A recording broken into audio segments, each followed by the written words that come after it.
selon le récit qu'a fait le Parisien de cet interrogatoire qui s'est déroulé le mardi 26 septembre, et qui sera probablement le dernier avant le procès, l'homme qui s'est présenté devant la juge d'instruction n'était plus que l'ombre de lui-même. À la suite d'une opération préventive de la carotide, la diction de Pierre Palmade était hésitante, pénible. Néanmoins, cela n'a pas empêché l'humoriste en disgrâce de passer aux aveux, sans chercher à se dédouaner.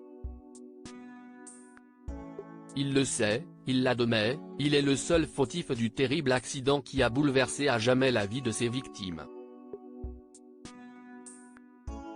S'il a évoqué une amnésie totale et un possible épuisement, il admet sans phare les excès ayant mené au drame et sa totale responsabilité: « J'ai bousillé la vie d'une famille ». La juge lui ayant détaillé les séquelles subies par les victimes de l'accident, Pierre Palmade s'est ouvert en termes clairs sur la culpabilité qu'il ressent: « Je suis horrifié de savoir que je suis la cause de tout ça. Quand j'ai su petit à petit les gravités, ça m'a laminé.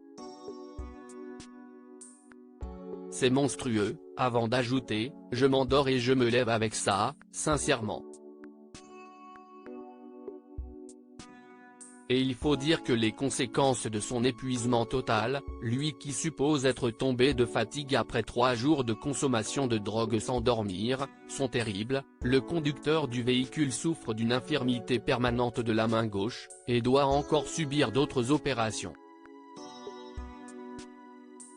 Son fils, qui s'en est sorti de justesse, est victime de troubles de la conscience à la suite de son grave traumatisme crânien. Quant à sa belle-sœur, qui a perdu son bébé, elle souffre de dépression sévère. Un repentir sincère ? Informé qu'il ne serait pas poursuivi pour homicide involontaire, mais pour blessure involontaire, car le bébé porté par la passagère enceinte est morte avant d'avoir respiré, Pierre Palmade s'est bien gardé de se réjouir de la nouvelle, préférant livrer un triste constat, lui qui est conscient que la jeune femme craint désormais de ne plus pouvoir avoir d'enfant: « Je suis responsable de la mort d'un enfant. Mon accident a tué ce bébé dans son ventre. Qu'il soit mort avant ou après l'accouchement, le résultat est le même, c'est de ma faute. » Cependant, la juge a mis en doute la sincérité des regrets de l'humoriste, notamment quand il a avoué avoir repris de la drogue au cours d'une soirée dans une discothèque bordelaise le 24 juin dernier. « Votre comportement interroge sur votre prise de conscience réelle de la gravité des faits pour lesquels vous êtes mis en examen. » Pour se justifier, Pierre Palmade a expliqué: « Je peux être rongé 1 heure avant par l'accident et les blessés, tant que je ne suis pas à 2 cm de la gueule du loup, je ne vois pas le danger. » Il n'est effectivement pas certain que de telles déclarations plaident en sa faveur.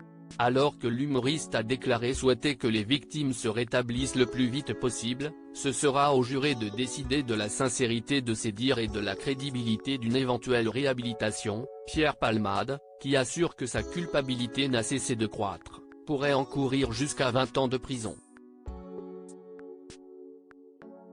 Le procès pourrait se tenir au printemps 2024. Article écrit avec la collaboration de 6 Médias Crédit Photo, agence.